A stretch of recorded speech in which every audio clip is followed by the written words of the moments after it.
Sejam bem-vindos a mais uma aula do curso Missa Tridentina, a forma extraordinária do rito romano. Felipe, pelo amor de Deus, eu quero saber da missa, eu quero saber que hora tem que ajoelhar, que hora tem que levantar, que hora que põe o véu, que hora que tira o véu, como é que faz? Você está falando só de documento? Meus caros, é um curso mais completo, né? A gente vai tentar, completo assim, na medida do possível, do meu possível, né?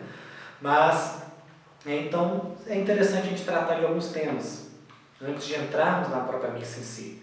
Até mesmo porque vocês vão ser questionados, você que participa da missa tridentina. Se é válido, não é? O que é isso? Como é que funciona? Então, paciência. Mas essa é a última aula de onde vamos tratar de documentos. Antes, eu só gostaria de complementar um detalhe que eu esqueci da última aula, a respeito da Comissão Ecclesia Dei, que ela foi instituída, né, pelo Papa São João Paulo II em 1988, só que ela foi extinta pelo Papa Francisco em janeiro de 2019. Por quê? O Papa Francisco não quer mais saber de dialogar? Não. Ele simplesmente atribuiu essa...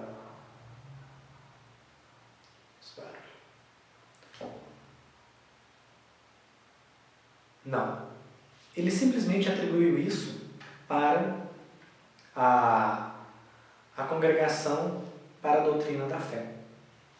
Agora, há um órgão responsável lá para continuar tudo aquilo que a Comissão Ecclesia Dei estava fazendo. Então, Felipe, isso é bom ou ruim? Se você quiser, você pode ler, aqui, ó. Carta Apostólica em forma de motu próprio do Sumo Pontífice Francisco, da Pontífice Comissão Ecclesia Dei. Está no site do Vaticano II. Pode ler e tomar a sua conclusão. Se isso é bom ou ruim, estou aqui noticiando apenas um fato. Mas enfim, vamos falar do tema de hoje. Sumorum Pontificum. Esse que foi um grande salto para quem buscava a missa tridentina. E agora, através desse motu próprio, dessa carta apostólica, os bispos, os padres passaram a ter maiores orientações de como fazer.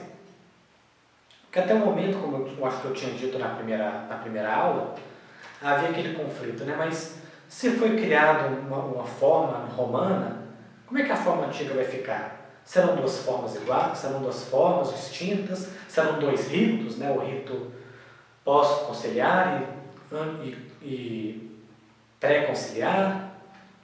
Então, o Papa Bento XVI, né, com licença poética eu peço Bento Magno XVI, pela minha profunda admiração pessoal que eu tenho por ele,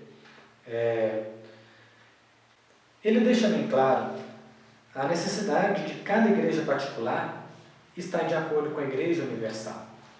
E tendo em vista que o crescente movimento de grupos tradicionais, não tradicionalistas, né? Tradicionalistas também, né? Mas estou falando aqui de grupos tradicionais, ou seja, que estão em comunhão com Roma, que querem preservar o sacrifício da missa na forma pré-Concílio Vaticano II. A partir daí, então, manifestando esse interesse de preservar o rito, preservar aquilo que era celebrado desde 1570, ele deixa claro, né, o que o Concílio Vaticano II fez, né, que ele expressou o desejo, com o devido respeito pelo culto divino, de renovar a forma do rito para as necessidades da época, né, explicando então a aprovação do rito do Papa Paulo VI. Ele continua aqui no parágrafo seguinte, dizendo, olha, que algumas regiões se mantiveram celebrando o rito pré-conciliar, não aderiram à missa publicada por Paulo VI, e verificou nos documentos que realmente eles não estavam totalmente contrários. Afinal de contas, esse missal não foi proibido. Ou seja, desde a publicação do missal de Paulo VI, esse missal nunca foi proibido. Então, os grupos que continuaram a celebrar não estavam fazendo nada de errado. O erro não é mais em algumas atitudes que beiram ao cisma, ou que chegaram ao cisma, como foi a de Dom Marcelo Lefebvre, ao ordenar 4 bispos sem autorização do Papa. Mas eles não foram excomungados porque celebravam missa tridentina. Eles foram excomungados porque foram ordenados sem a permissão do Papa, o que gera um cisma. Pronto. Ponto. Então, tendo em vista essas preocupações, né, a respeito de movimentos mais radicalistas, que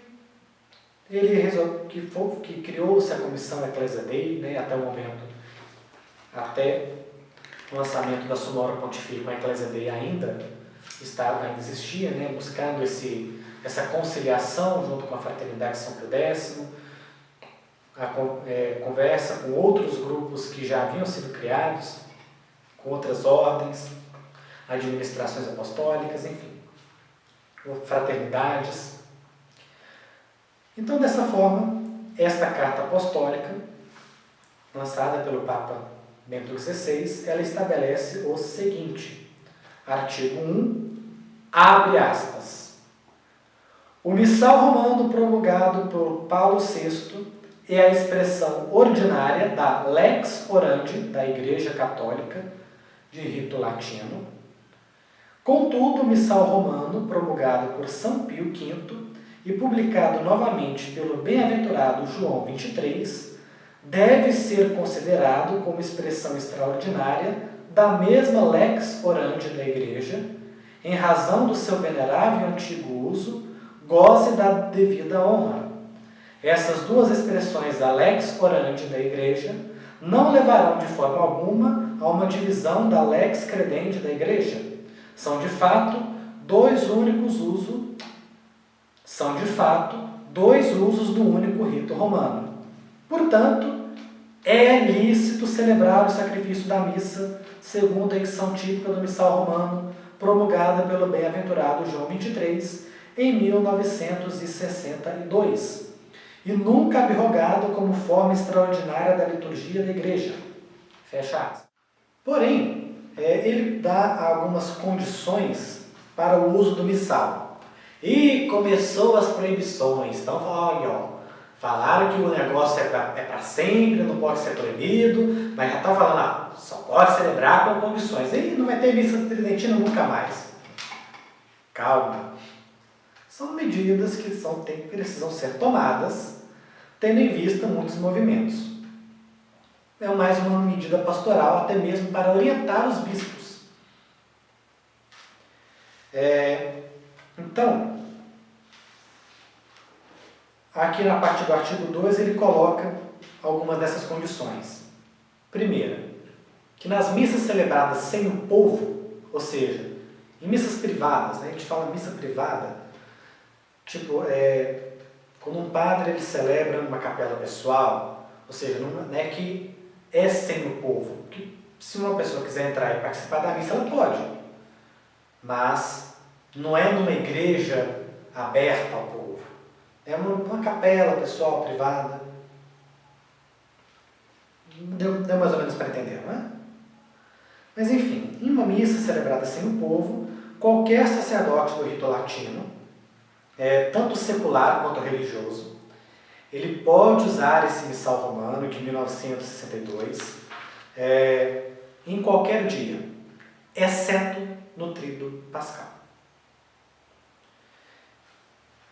Para a celebração segundo um ou outro missal, ele não precisa de nenhuma permissão, nem da sé apostólica, nem do seu ordinário. Ou seja, todo padre que esteja regular, não esteja canonicamente impedido, pode celebrar a missa tridentina sem pedir permissão ao seu bispo. Isso no caso das missas privadas. Agora, quando a gente fala de comunidades que pedem, que desejam ter a celebração da missa na forma extraordinária, também deve ser permitido, desde que seja celebrado por um sacerdote íntegro, canonicamente canonicamente não impedido. Porém, deve-se averiguar junto à superioridade maior, né? No caso, se a gente está falando aqui de uma ordem religiosa, por exemplo, as carmelitas quiserem que seja celebrado uma missa tridentina em sua capela. Aí, no caso, através de seus superiores, né? Porque deve-se verificar para que seja melhor encaminhado.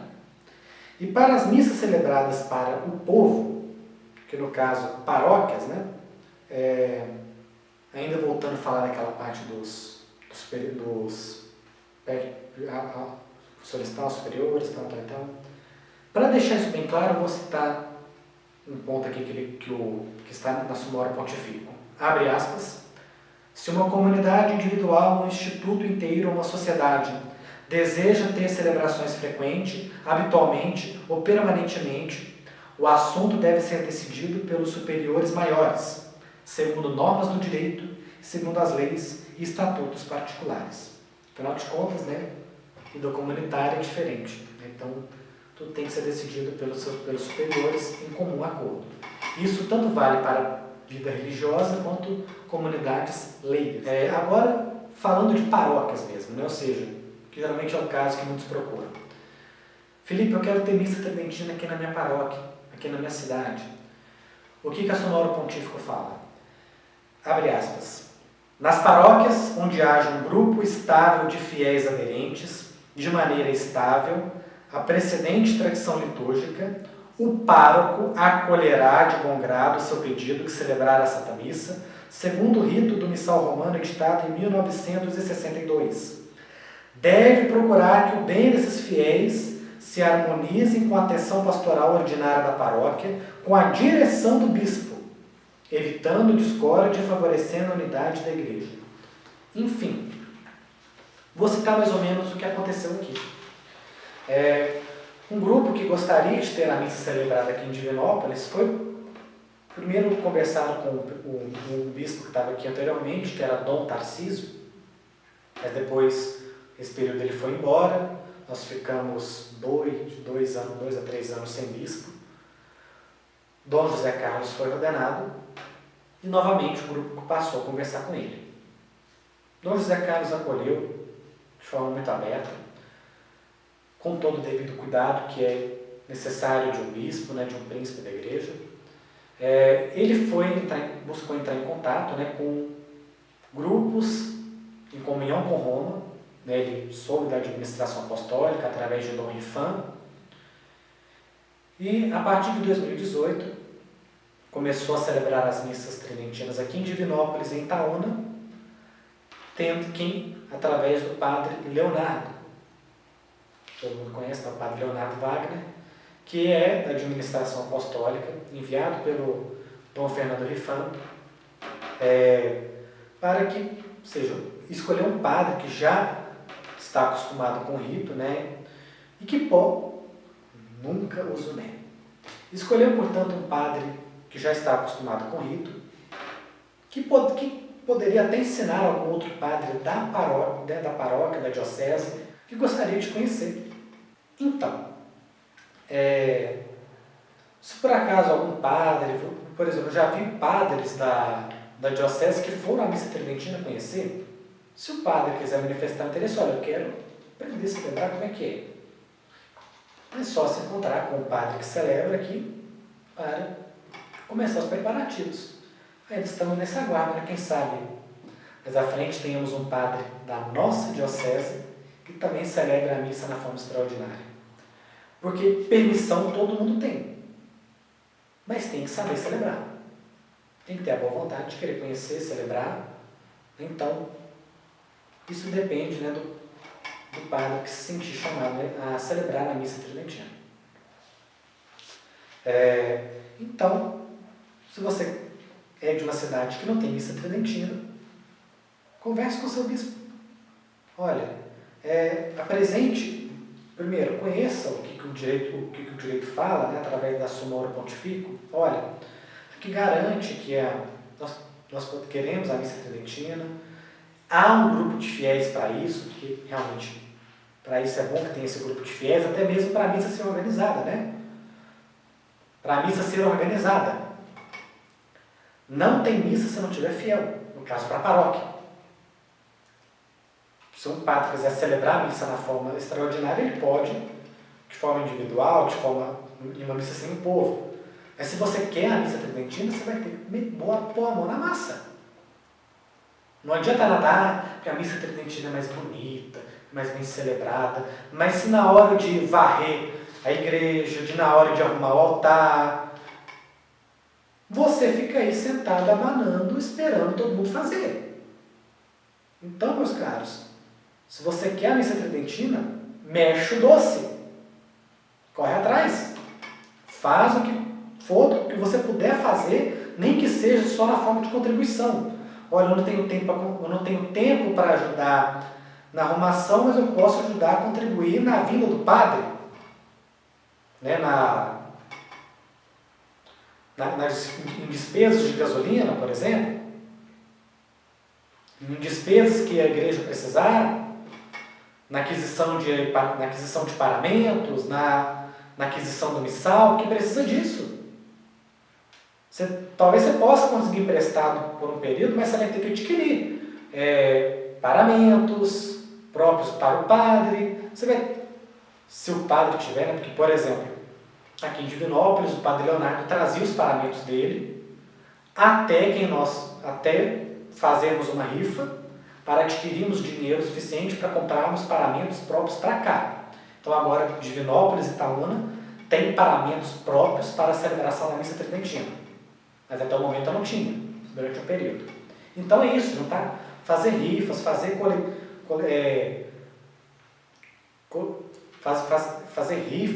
coletas, campanhas para arrecadar fundos para adquirir paramentos, objetos litúrgicos, o missal. Ou seja, mexe o doce, né? Será que o bispo vai deixar? Meu filho, se você não for conversar com ele, não tem como. Apresente ao bispo e fala, olha, tem lugares em que é permitido, porque é assessorado por administrações apostólicas, por grupos, por fraternidades que estão em comunhão com Roma.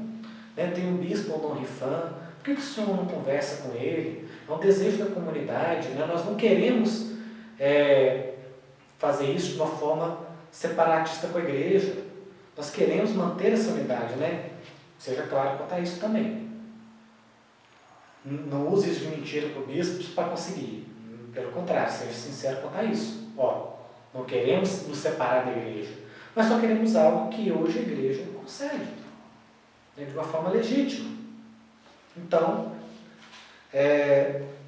converse com o seu bispo, movimente um grupo que queira a participação da missa e vamos correr atrás, porque para termos missa tridentina aqui, eu não participei dessa correria, do que foi feito, né? Isso muito deve-se ao Alaor, que rege um grande grupo de canto aqui em Divinópolis. Um abraço aí, Alaor, obrigado por todo o apoio no curso. Ele, junto com outras pessoas que correram atrás, conversaram com o bispo, mas na medida em que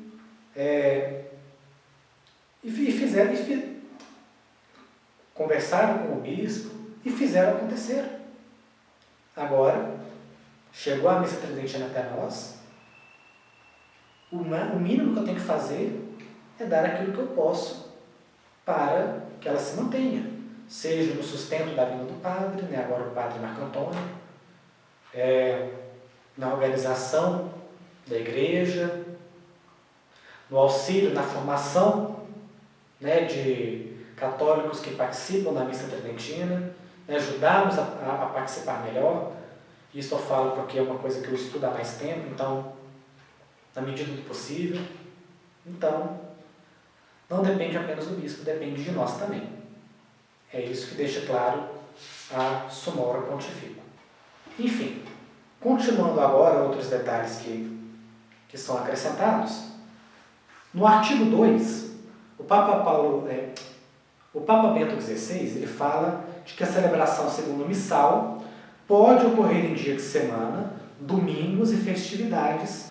Fala que a celebração segundo esse missal pode acontecer em dias de semana, domingo, festividade. Não tem a limitação de como acontece o Tríduo Pascal, que é o caso de missas sem o povo. Só que geralmente é lógico que isso tem que haver no local que está sendo celebrado, né?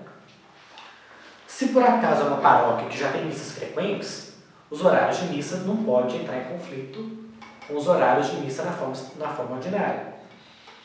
Mas, se for uma capela exclusiva, né, onde só tem esse rito, aí beleza, vocês mesmos organizam os próprios horários, né? Como funcionam as paróquias da administração apostólica. Agora, se por acaso você tem, se é uma igreja prestada, né, se você está celebrando uma paróquia que já celebra, já tem seus horários de missa, você vai ter que selecionar o padre, você vai ter que olhar com o padre no horário tranquilo, né, e o dia da semana tranquilo. Como eu sempre vejo, por exemplo, o padre Ricardo de Barros, ele é um sacerdote de Santos, muito conhecido também, ele é da diocese, celebra a missa na forma ordinária e de vez em quando na forma extraordinária. E quando ele celebra na forma extraordinária, ele sempre seleciona horários que não entram em conflito com os horários já estabelecidos na paróquia dele. Fala, né, no parágrafo seguinte que o pároco deve permitir aos fiéis e sacerdotes que solicitem a celebração como exéquias, matrimônios, batismo, ou seja, outras formas, outros sacramentos na forma extraordinária. Se o fiel quiser um batismo na forma extraordinária e o padre estiver capacitado a isso, o sacerdote deve estar idôneo, né? Ou seja, não tem nenhum impedimento canônico. Nas igrejas que não são paroquiais, isso é competência do reitor. Nas missas celebradas com o povo, as leituras podem ser proclamadas em língua vernácula, isso no artigo 6. Isso é uma novidade, né? Porque até o momento tudo era em latim, na missa extraordinária, só que ele concede que nas missas com o povo, as leituras sejam proclamadas em língua vernácula, utilizando dicções reconhecidas pela Sé Apostólica, como é esta aqui. Então, não é pegar lá uma Bíblia, abrir lá, não. A leitura está aqui, ali, não. Missal, né, gente? Está aqui organizado, bonitinho. Complica não, tem missal aqui para isso. Artigo 7.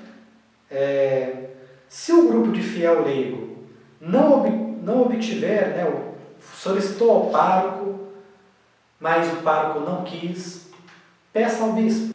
Se o bispo não autorizou, entre em contato com o núncio apostólico através da comissão Ecclesia Dei, no caso não mais, né, tem que ser agora com a Congregação para a Doutrina da Fé. E o bispo que deseja responder a esse desejo dos leigos, mas que esteja impedido de fazer, ele também poderá entrar em contato com a Congregação para a Doutrina da Fé para verificar como pode fazer. Ou seja, o bispo que quer até atender o pedido de um grupo de fiéis, mas fica assim, como é que eu vou fazer sem que isso crie um radicalismo? O que pode ser feito? É só entrar verificar isso com a própria Ecclesia Dei, no caso a Congregação para a Doutrina da Fé, ou até mesmo com os próprios bispos que pertencem a essas administrações apostólicas, fraternidades, que estão em comunhão comum. Enfim, isso é a parte mais importante da Summorum Pontifica. Ela termina mais ou menos aqui na página 14, né, na secção publicada pela editora Paulinas. É uma edição que já está esgotada, então geralmente você encontra ela mais em sebo, se você quiser ela sim em formato de livro. mas no site do Vaticano tem. A partir daqui, então, tem a carta aos bispos, ou seja, na qual o Papa Bento XVI procura dar uma certa tranquilidade aos bispos a respeito deste motu próprio, né, da missa tridentina. Eu gostaria de citar aqui algumas frases dele. Abre aspas. A esse respeito é preciso, antes de mais nada, afirmar que o missal publicado pelo Papa Paulo VI, reeditado em 2 sucessivas edições por João Paulo II, obviamente é e permanece a forma normal, a forma ordinária. A última versão do missal romano anterior ao concílio, que foi publicada sob a autoridade do Papa São João XXIII em 1962, utilizada durante o concílio, poderá ser usada como forma extraordinária da celebração litúrgica. Não é apropriado falar das 2 versões do missal como se fossem 2 ritos. Trata-se de um duplo uso de um único e mesmo rito. Então, Papa Bento XVI mata essa charada a respeito, né, como é que o Papa Paulo VI lança um novo rito, mas que esse rito não foi proibido. Então tá aí. É um rito só, o rito romano. De 2 formas. Forma ordinária, forma extraordinária. Ele deixa claro, no parágrafo seguinte, que esse missal nunca foi abrogado juridicamente. Ele continuou sendo permitido, e na introdução do novo missal, ele fala que não pareceu necessário colocar normas para um possível uso do missal anterior. No parágrafo seguinte, ele coloca que muitas pessoas estão buscando a missa tridentina justamente por um problema de abuso litúrgico que ocorre nas missas de Paulo VI. Não por causa do missal, mas a não observação das rúbricas do novo missal, o que é verdade. Muitos desses abusos que nós verificamos na missa de Paulo VI não está presente, se você for ver, não está no missal. Ou seja, trata-se de atos desobedientes. Então entra aquele medo, né, dos bispos. Olha, mas será que isto pode provocar uma certa ruptura? Será que isso não pode provocar um certo exagero? E o Papa usa esses termos. Abre aspas. É verdade que não falta exageros, e algumas vezes aspectos sociais indevidamente vinculados à atitude de fiéis ligado à antiga tradição litúrgica latina. Vossa caridade e prudência pastoral não hão de ser estímulo e guia para o aperfeiçoamento. Ou seja, não proíbam, mas sejam firmes na pastoral em corrigir, podar os excessos e trazer tudo para o equilíbrio. Não precisamos proibir, porque vai gerar conflitos, nem liberar geral, que também vai gerar conflitos. Mas ter o pulso firme de agir de forma equilibrada. Não estou querendo que ensinar um bispo a ser bispo, pelo amor de Deus. Estou só repetindo aqui mais ou menos o que é a instrução do Papa Bento XVI. Ele fala que as 2 formas do rito romano podem se enriquecer, né, como a Comissão Ecclesia Dei estava estudando a introdução de novos santos e novos prefácios, como, por exemplo, a introdução de novos santos e novos prefácios na missa extraordinária, ou também a adição de tempos litúrgicos e de festas na forma ordinária, como, por exemplo, voltar a celebrar as 4 têmporas. Felipe, o que é isso? Na nossa aula sobre tempo litúrgico eu vou falar. Voltar a celebrar a 70ª. Então, é algo que só tem a enriquecer. Então, outro questionamento que pode dizer, olha, não tem uma contradição entre esse missal com o missal de Paulo VI? Abre aspas.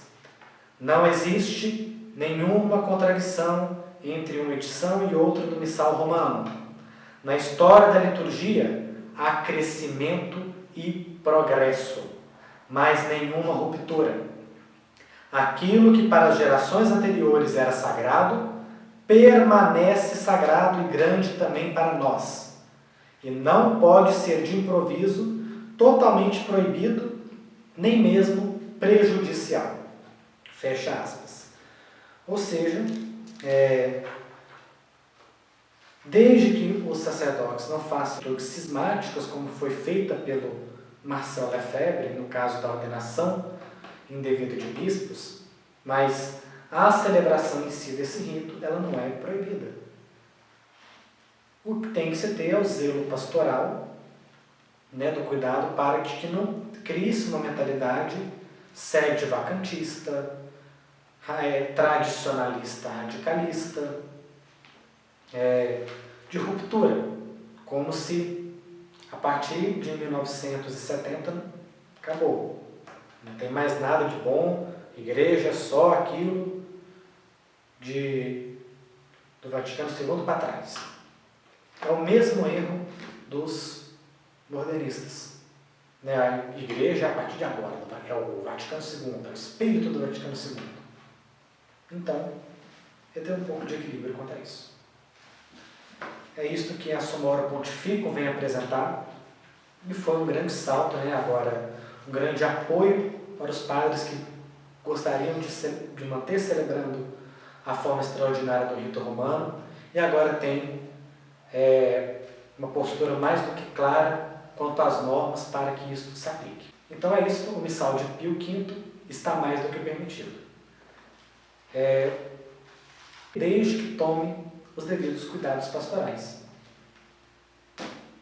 E sendo assim, encerramos esse ciclo do curso na qual falamos muito de documentos, um pouco do contexto histórico.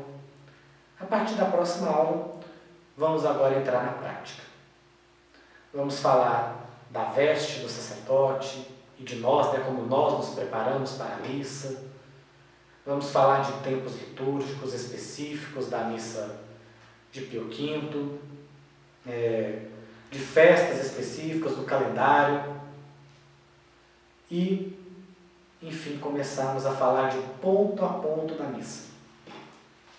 Aguarde os próximos vídeos, que tenho certeza